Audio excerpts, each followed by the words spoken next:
Highway I-15 ਉਹ ਕੱਲ ਜਾਣੀ ਕਿ ਐਤਵਾਰ ਨੂੰ ਕਾਫੀ ਲੰਮਾ ਸਮਾਂ ਜਿਹੜਾ ਆ ਬੰਦ ਰਿਹਾ ਕਿਉਂਕਿ ਉੱਥੇ ਡਸਟ ਸਟੋਰਮ ਆਇਆ ਸੀਗਾ। ਕੁਛ ਵੀ ਕਹਿੰਦੇ ਵਿਜ਼ੀਬਿਲਿਟੀ ਨਹੀਂ ਸੀ। ਕੈਲੀਫੋਰਨੀਆ ਤੇ ਨਵਾਡਾ ਦੇ ਬਾਰਡਰ ਦੇ ਉੱਤੇ ਹਾਈਵੇ I-15 ਕੱਲ ਕਾਫੀ ਲੰਮਾ ਸਮਾਂ ਬੰਦ ਰਿਹਾ। ਤੇ ਅੱਜ ਰਾਤ ਦਾ ਜੇ ਸੈਕਰਾਮੈਂਟੋ ਏਰੀਏ ਵੱਲ ਦੱਸਦੇ ਜਾਈਏ, ਹਾਈਵੇ 50 ਪੂਰੀ ਰਾਤ ਬੰਦ ਰਹੂਗਾ। ਵੈਸਟ ਸੈਕਰਾਮੈਂਟੋ 'ਚ ਇੱਕ ਐਕਸੀਡੈਂਟ ਹੋਇਆ ਸੀ, ਜਿਹਦੇ ਨਾਲ ਪੈਡੈਸਟਰੀਅਨ ਵਾਲਾ ਏਰੀਆ ਆ ਉਹ ਕਾਫੀ ਟੁੱਟਿਆ ਆ। ਤੇ ਸਿਟੀ ਆਫ ਵੈਸਟ ਸੈਕਰਾਮੈਂਟੋ ਨੇ ਰਿਕੁਐਸਟ ਕੀਤੀ ਆ ਕਲੋਜ਼ ਕਰਨ ਦੇ ਲਈ ਜੋ ਹਾਈਵੇ 50 ਹੈਗਾ ਵੈਸਟ ਆਫ ਜੈਫਰਸਨ ਬੁਲੇਵਰਡ। ਸੋ ਅੱਜ ਰਾਤ ਨੂੰ ਇਹ ਬੰਦ ਰਹੂਗਾ, ਸਵੇਰੇ 7:15 ਦੇ ਉੱਤੇ ਖੁੱਲੂਗਾ। ਸੋ ਜਿਹੜੇ ਵੀ ਸਰੋਤੇ ਸਾਡੇ ਸੁਣਦੇ ਹੈਗੇ ਆ, ਜੇ ਤੁਸੀਂ ਉੱਧਰ ਜਾਣਾ ਹੈਗਾ ਹਾਈਵੇ 50 ਤੇ ਮੇਕ ਸ਼ੋਰ ਕਰ ਲਿਓ ਕਿ ਨਾ ਹੀ ਜਾਇਓ। ਕੈਲਟ੍ਰੈਨ ਨੇ ਕਿਹਾ West bound highway 50 between interstate 5 ਤੇ ਹਾਰਬਰ ਬੁਲੇਵਰਡ ਇਹ ਅੱਜ ਰਾਤ ਨੂੰ 11 ਵਜੇ ਤੋਂ ਲੈ ਕੇ ਕੱਲ ਸਵੇਰ ਤੱਕ ਬੰਦ ਰਹੂਗਾ। ਜੀ ਬਿਲਕੁਲ। ਅਗਲੀ ਜਿਹੜੀ ਹਰਜੋਤ ਸਿੰਘ ਦੀ ਗੱਲ ਕਰਦੇ ਜਾਈਏ, ਕੈਲੀਫੋਰਨੀਆ ਹਾਈਵੇ ਪੈਟਰੋਲ ਦਾ ਇੱਕ ਆਫਿਸਰ ਆ, ਉਹ ਸ਼ੂਟਿੰਗ ਦੇ ਵਿੱਚ ਉਹ ਖਬਰ ਆ ਰਹੀ ਆ। ਇਹ ਘਟਨਾਕ੍ਰਮ ਵਾਪਰਿਆ ਲਾਸ ਐਂਜਲਸ ਕਾਊਂਟੀ ਦੇ ਵਿੱਚ I-105 ਦੇ ਉੱਤੇ 911 ਤੇ ਲੋਕਾਂ ਨੇ ਕਾਲ ਕੀਤੀ ਵੀ ਇੱਕ ਬੰਦਾ ਫਰੀਵੇ ਦੇ ਉੱਤੇ ਤੁਰਿਆ ਜਾਂਦਾ ਆ। ਹਾਈਵੇ ਪੈਟਰੋਲ ਆਫਿਸਰ ਨੇ ਉਸ ਨੂੰ ਕਨਫਰੰਟ ਕੀਤਾ, ਰੋਕਿਆ, ਪਰ ਉਹ ਕਨਫਰੰਟਰੇਸ਼ਨ ਜਿਹੜੀ ਆ ਹਿੰਸਕ ਰੂਪ ਇਵੈਂਚੁਅਲੀ ਅਖਤਿਆਰ ਕਰ ਗਈ ਤੇ CHP ਦੇ ਉਸ ਆਫਿਸਰ ਨੇ ਉਸ ਫਰੀਵੇ ਦੇ ਉੱਤੇ ਤੁਰਨ ਵਾਲੇ ਬੰਦੇ ਨੂੰ ਗੋਲੀ ਜਿਹੜੀ ਉਸ ਉੱਤੇ ਚਲਾ ਦਿੱਤੀ।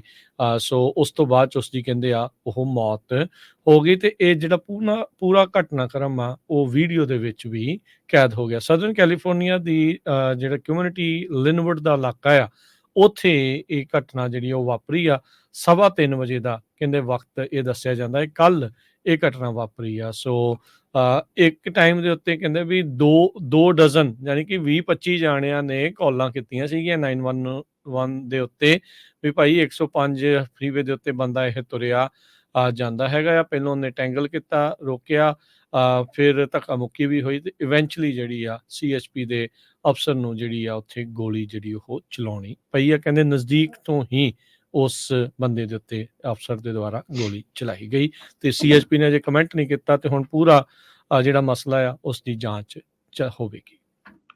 ਕੈਲੀਫੋਰਨੀਆ ਬਹੁਤ ਵੱਡੀ ਸਟੇਟ ਆ ਤੇ ਕੈਲੀਫੋਰਨੀਆ ਸਟੇਟ ਦੇ ਕਾਂਗਰਸਮੈਨ ਦਾ ਹੋਲਡ ਜਿਹੜਾ ਆ ਵਾਸ਼ਿੰਗਟਨ DC 'ਚ ਬਹੁਤ ਜ਼ਿਆਦਾ ਹੈਗਾ ਆ। ਪਰ 1 by 1 ਕਹਿੰਦੇ ਕੈਲੀਫੋਰਨੀਆ ਆਪਣੀ ਤਾਕਤ ਘਟਾ ਰਿਹਾ ਹੈਗਾ।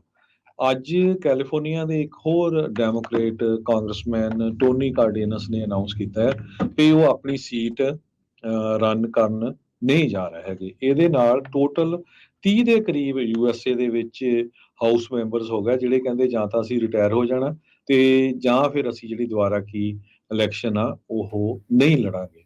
ਸੈਨ ਫਰਨਾਂਡੋ ਵੈਲੀ ਦੇ ਡਿਸਟ੍ਰਿਕਟ ਨੂੰ ਰਿਪਰੈਜ਼ੈਂਟ ਕਰਦੇ ਸੀ ਟੋਨੀ ਕਾਰਡੇਨਸ। ਈਵਨ ਦੋ ਕਹਿੰਦੇ ਵੀ ਉਹ ਬਲੂ ਏਰੀਆ ਹੈਗਾ ਆ, ਜੋ ਬਾਈਡਨ ਉਹਨਾਂ ਨੂੰ 2020 ਦੇ ਵਿੱਚ 4 ਵਿੱਚੋਂ 3 ਵੋਟਾਂ ਜਿਹੜੀਆਂ ਆ ਉਸ ਏਰੀਏ 'ਚ ਪਈਆਂ ਹੈਗੀਆਂ।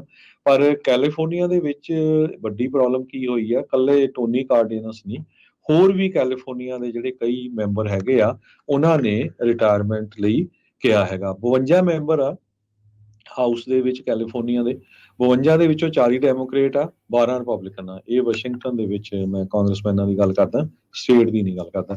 ਸੋ ਰਿਟਾਇਰਮੈਂਟ ਕਾਰਡੇਨਸ ਦੀ ਤੇ ਰਿਪਰੈਜ਼ੈਂਟੇਟਿਵ ਗ੍ਰੇਸ ਨੈਪੋਲੀਟਾਨੋ ਦੀ ਤੇ ਇਸ ਤੋਂ ਬਿਨਾਂ ਰਿਪਰੈਜ਼ੈਂਟੇਟਿਵ ਕੇਟੀ ਪੋਰਟਰ, ਬਾਰਬਰਾ ਲੀ ਤੇ ਐਡਮ ਸ਼ਿਫ ਦੋਨੋਂ ਹੀ ਸਟੇਟ ਦੀ ਓਪਨ ਸੀਟ ਦੇ ਲਈ ਜਿਹੜੇ ਰਨ ਕਰ ਰਹੇ ਆ। ਈਵਨ ਕੇਟੀ ਪੋਰਟਰ ਵੀ, ਤਿੰਨੇ ਜਾਣੇ।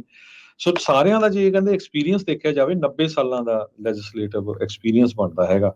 ਸੋ ਇਹ ਵੀ ਕਹਿੰਦੇ ਵੀ ਬ੍ਰੇਨ ਡਰੇਨ ਹੀ ਹੈਗਾ। ਆਫ ਕੋਰਸ ਨਵੇਂ ਡੈਮੋਕ੍ਰੇਟ ਇਲੈਕਟ ਹੋ ਸਕਦੇ ਆ, ਪਰ ਉਹਨਾਂ ਦਾ ਜਿਹੜਾ ਐਕਸਪੀਰੀਅੰਸ ਆ, ਇਹਨਾਂ ਸਾਰੇ ਜਿਹੜੇ ਕਾਫੀ ਲੰਮੇ ਸਮੇਂ ਤੋਂ ਕਾਂਗਰਸਮੈਨ ਸੀ, ਉੱਡਾ ਜ਼ਿਆਦਾ ਜਿਹੜਾ ਐਕਸਪੀਰੀਅੰਸ ਨਹੀਂ ਹੋਊਗਾ।